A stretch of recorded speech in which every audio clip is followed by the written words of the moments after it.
എൻ്റെ ചക്രവാളങ്ങൾ ഒരു മനുഷ്യനെന്ന നിലയിൽ, ഒരു വ്യക്തി എന്ന നിലയിൽ, ഒരു പ്രൊഫഷണൽ എന്ന നിലയിൽ ഇതിലെല്ലാം പറയുന്ന കാര്യങ്ങൾ ഒന്ന് തന്നെയാണെന്നുള്ള തിരിച്ചറിവ് അവരെ ബാധിക്കുന്ന കാര്യങ്ങളാണ്. വായിക്കുന്നവനിൽ ഒരു പരിവർത്തനം ഉണ്ടാവണം.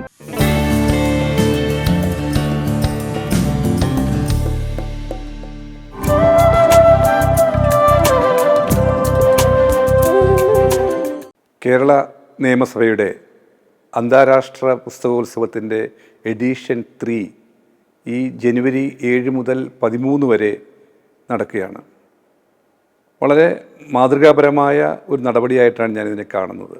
കാരണം മലയാള ഭാഷയെയും സംസ്കാരത്തെയും പരിപോഷിപ്പിക്കുന്നതിനുള്ള ഒരു ഉത്തരവാദിത്വം നിയമസഭ ഏറ്റെടുത്തുകൊണ്ടാണ് ഈ ഒരു പുസ്തകോത്സവം സംഘടിപ്പിക്കുന്നതെന്നാണ് ഞാൻ മനസ്സിലാക്കുന്നത്.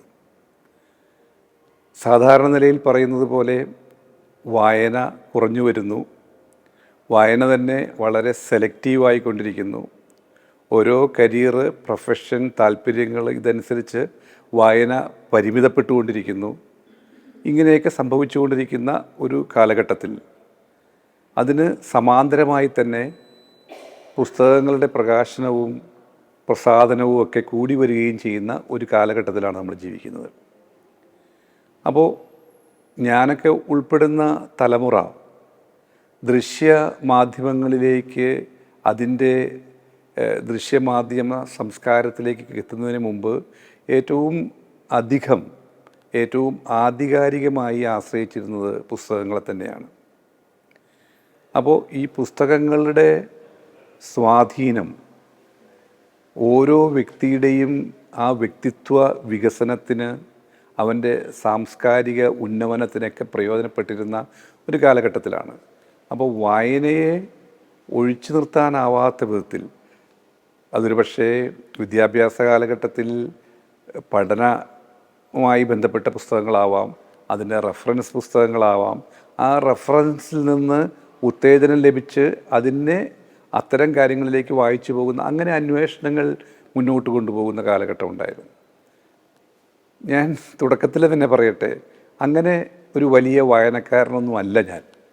വ്യക്തിപരമായി ഓരോ കാലഘട്ടത്തിലും നമ്മളെ ആകർഷിച്ചിട്ടുള്ള പുസ്തകങ്ങൾ ഒരുപക്ഷെ പഠനകാലത്ത് ഭാഷാപരമായി, ലിറ്ററേച്ചറുമായി ബന്ധപ്പെട്ടിട്ടുള്ള കാര്യങ്ങളാണ് ആകർഷിച്ചതെങ്കിൽ, പിന്നീട് തൊഴിൽപരമായി ഒരു ബിസിനസ് ജേർണലിസ്റ്റ് എന്ന നിലയിലേക്ക് മാറിക്കഴിഞ്ഞപ്പോൾ കൂടുതലും ബിസിനസ് സംബന്ധമായ സക്സസ് സ്റ്റോറീസ്, ഇക്കോണമിയെ സംബന്ധിച്ച കാര്യങ്ങൾ, അത്തരം കാര്യങ്ങളിലേക്ക് ശ്രദ്ധ മാറുകയുണ്ടായി. അപ്പോൾ എനിക്ക് തോന്നുന്നത് വായന എന്ന് പറയുന്നത് ഓരോരുത്തരുടെയും ചോയ്സാണ്. അവർ തിരഞ്ഞെടുക്കുന്ന പുസ്തകങ്ങൾ, അവർ തിരഞ്ഞെടുക്കുന്ന പ്രമേയങ്ങൾ ഓരോരുത്തരുടെയും ചോയ്സാണ്. അതുകൊണ്ട് തന്നെ ഈ ചോയ്സ് സ്ഥായിയായി നിൽക്കണമെന്നുമില്ല. ഒരു വ്യക്തിയുടെ വ്യക്തിത്വവുമായി ബന്ധപ്പെട്ട ഇഷ്ടപ്പെട്ട പ്രമേയങ്ങളുണ്ടാവാം. ആ പ്രമേയങ്ങൾ തിരഞ്ഞെടുപ്പിൽ സ്വാധീനിക്കുന്നുണ്ടാവും. പക്ഷേ ഓരോ കാലഘട്ടത്തിലും അയാൾക്ക് ഇഷ്ടപ്പെടുന്ന ചോയ്സുകളിൽ മാറ്റങ്ങളുണ്ടാവും. ഞാൻ നേരത്തെ പറഞ്ഞതുപോലെ, അപ്പോൾ ഇത്തരം ചോയ്സുകൾ പോകുന്നതാണ് ഇന്നും കണ്ടുകൊണ്ടിരിക്കുന്നത്. ഇപ്പോൾ നമുക്കറിയാവുന്നതുപോലെ എത്രയോ പുതിയ പുസ്തകങ്ങളും എഴുത്തുകാരുമാണ് ഓരോ ദിവസവും വന്നുകൊണ്ടിരിക്കുന്നത്. എല്ലാ പുസ്തകോത്സവങ്ങളിലും എത്രയെത്ര പ്രകാശനങ്ങളാണ് നടന്നുകൊണ്ടിരിക്കുന്നത്. അപ്പോൾ എന്നെ സംബന്ധിച്ച് എൻ്റെ വായന എന്ന് പറയുന്നത് എൻ്റെ ചക്രവാളങ്ങളെ വികസിപ്പിക്കാൻ സഹായിക്കുന്ന വിഷയങ്ങളാണ്. ഞാൻ നേരത്തെ പറഞ്ഞതുപോലെ, ഞാൻ വേദനിക്കുന്നവൻ്റെ കൂടെ നിൽക്കുന്ന ഒരു മനസ്സുള്ളപ്പോൾ അത്തരം പുസ്തകങ്ങൾ തിരഞ്ഞെടുക്കാനും അതുമായി സ്വാംശീകരിക്കപ്പെടാനും ആ എഴുത്തുകാരൻ്റെ ഭാവനാലോകവുമായി ബന്ധപ്പെട്ടു പോകാനും ഞാൻ ഇഷ്ടപ്പെടുന്നു. ഇപ്പോൾ നമുക്കറിയാമല്ലോ, നമ്മൾ അല്പം മെലങ്കളിക്കായ ഒരു പാട്ട് കേൾക്കുമ്പോൾ നമ്മുടെ മനസ്സിൽ ചില കൊടുക്കൽ വാങ്ങലുകൾ ഉണ്ടാകുന്നുണ്ട്. അത്തരം പാട്ടുകളോട്, അത്തരം സംഗീതത്തോട് നമുക്ക് മാനസികമായൊരു അടുപ്പം ഉണ്ടാകുന്നുണ്ട്. നമുക്ക് ചില സമയത്ത് ഏകാഗിയായിട്ടിരിക്കാനായിട്ട് ആഗ്രഹിക്കുന്ന സന്ദർഭങ്ങളിൽ, നമുക്ക് ചില ദുഃഖങ്ങളുണ്ടാകുന്ന സന്ദർഭങ്ങളിലൊക്കെ എന്ന് പറയുന്നത് പോലെ അത്തരം പ്രമേയങ്ങൾ കൈകാര്യം ചെയ്യുന്ന എഴുത്തുകാരും ആ പ്രമേയങ്ങൾ കൈകാര്യം ചെയ്യുന്നതിലുള്ള അവർക്കുള്ള കഴിവും നമ്മൾ പരിഗണിക്കപ്പെടുന്നുണ്ട്. ഞാൻ പ്രത്യേകിച്ച് പുസ്തകങ്ങളെക്കുറിച്ചൊന്നും പേരുകൾ എടുത്ത് പറയുന്നില്ല. ഞാൻ പറയുന്നത് എന്തിന് ഞാൻ വായിക്കുന്നു എന്നുള്ളതിൻ്റെ ഒരു ഉത്തരമാണ്. എന്തിനു വായിക്കുന്നു? ഒന്ന്, ഞാൻ എന്നിൽ തന്നെ ഒരു ശുദ്ധികലശം നടത്താനും എൻ്റെ വ്യക്തിത്വത്തെ കുറേ കൂടി മുന്നോട്ട് കൊണ്ടുപോകാനും ഞാൻ കുറേ കൂടി ഒരു സംസ്കാര സമ്പന്നനായി മാറാനുമൊക്കെ ഞാനിതിനെ പ്രയോജനപ്പെടുത്തുന്നുണ്ട്. ഇപ്പോൾ നമുക്കറിയാം, വായനയ്ക്ക് അറിവ് നൽകുന്ന ഒരു മേഖലയുണ്ട്.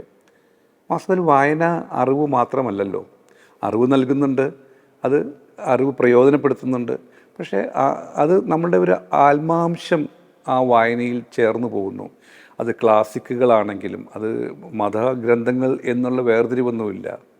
ഒരു മതം വിശ്വസിക്കുന്ന ഒരാൾ മറ്റു മതഗ്രന്ഥങ്ങൾ വായിച്ചിരുന്ന എത്രയോ പേരുണ്ട്.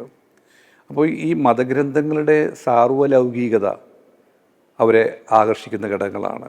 ഇതിലെല്ലാം പറയുന്ന കാര്യങ്ങൾ ഒന്ന് തന്നെയാണെന്നുള്ളൊരു തിരിച്ചറിവ് അവരെ ബാധിക്കുന്ന കാര്യങ്ങളാണ്. അപ്പോൾ അടിസ്ഥാനപരമായി ഒരു മനുഷ്യൻ ഈ വായനയിലൂടെ മെച്ചപ്പെടേണ്ടിയിരിക്കുന്നു.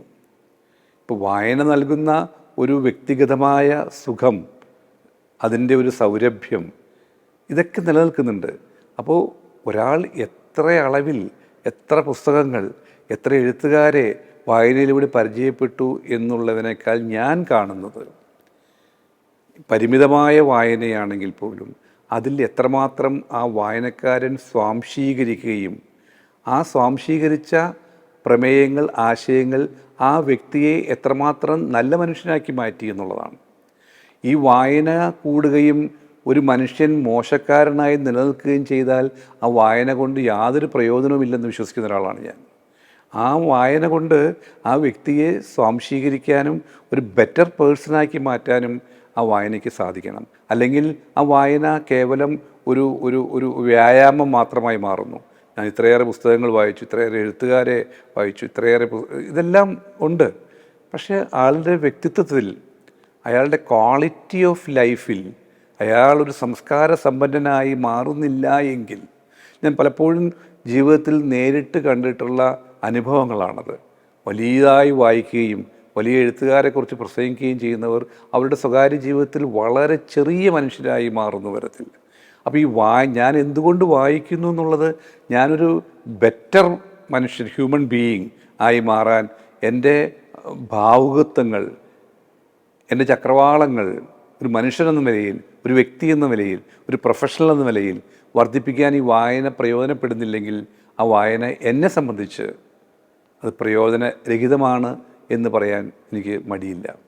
അപ്പോൾ അത്തരം തിരഞ്ഞെടുപ്പുകളിലൂടെ നമുക്ക് കൂടെ നടന്നു പോകാൻ പറ്റുന്ന എഴുത്തുകാരെയും കൂടെ നടന്നു പോകാൻ പറ്റുന്ന പ്രമേയങ്ങളെയും കൂട്ടിയോജിപ്പിച്ചുകൊണ്ടുള്ള ഒരു വായനാ സമ്പ്രദായമാണ് എൻ്റെ ജീവിതത്തിൽ എനിക്ക് സന്തോഷം തരുന്നത്. അത്തരമൊരു തിരഞ്ഞെടുപ്പുകളാണ് പലപ്പോഴും എന്നെ പുസ്തകങ്ങളിലേക്ക് അടുപ്പിക്കുന്നത്. ഞാൻ നേരത്തെ പറഞ്ഞ പോലെ വായനയ്ക്ക് വേണ്ടിയുള്ളൊരു വായന, എൻ്റെ ഒരു ആത്മസുഖത്തിന് വേണ്ടി മാത്രമുള്ളൊരു വായന എന്നൊക്കെ നമുക്ക് പറയാമെങ്കിൽ പോലും ആത്യന്തികമായി അത് മനുഷ്യനെ നല്ലൊരുത്തനാക്കണം എന്നുള്ളതാണ് എനിക്ക് തോന്നുന്നത്. അപ്പോൾ ആ നിലയിൽ നിയമസഭയുടെ ഈ ഒരു എഫേർട്ട്, പുസ്തകോത്സവം 3ാം എഡിഷൻ നടത്തുന്നതിന് വേണ്ടിയുള്ളൊരു എഫേർട്ട് മലയാളിയെ കൂടുതൽ നല്ല മനുഷ്യരാക്കി മാറ്റുന്നതിന് വേണ്ടിയിട്ടുള്ള, ഇതൊരു പ്രൊപ്പഗാൻഡയായിട്ട് പറയുന്നതല്ല. നല്ല മനുഷ്യരെന്ന് പറയുന്നത് അടിസ്ഥാനപരമായി അതിൻ്റെ എണ്ണം കുറഞ്ഞു വരുന്നത് കൊണ്ട് തന്നെയാണ്. ഒരുപക്ഷെ വായനക്കാർ കൂടുകയും അതിൻ്റെ ഇമ്പാക്റ്റ് ഉള്ള നല്ല മനുഷ്യരുടെ എണ്ണം കുറയുകയും ചെയ്യുന്നതുകൊണ്ട് സമൂഹത്തിന് എന്ത് പ്രയോജനമാണ് ലഭിക്കാനുള്ളത്? അപ്പോൾ വായിക്കുന്നവനിൽ ഒരു പരിവർത്തനം ഉണ്ടാവണം. ആ പരിവർത്തനം സമൂഹത്തിലേക്ക് എത്തിക്കാനും കൂടി അവന് സാധിക്കുന്ന വിധത്തിലേക്ക് മാറട്ടെ.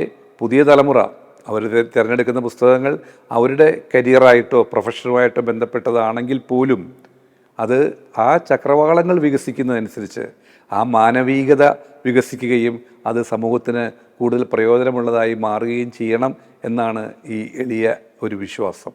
അത്തരത്തിൽ പുസ്തകങ്ങൾ തിരഞ്ഞെടുക്കാനും വായനയുടെ ലോകത്തേക്ക് പോകാനും നമ്മുടെ മനസ്സിനെയും നമ്മുടെ ബുദ്ധിയെയും നമ്മുടെ ഭാവുകത്വത്തെയും ഒക്കെ ശുദ്ധീകരിക്കാനുമുള്ള ഒരു സന്ദർഭമായി ഈ നിയമസഭയുടെ പുസ്തകോത്സവത്തിൻ്റെ 3rd എഡിഷൻ സാധ്യമാകട്ടെ എന്ന് ആശംസിക്കുന്നു.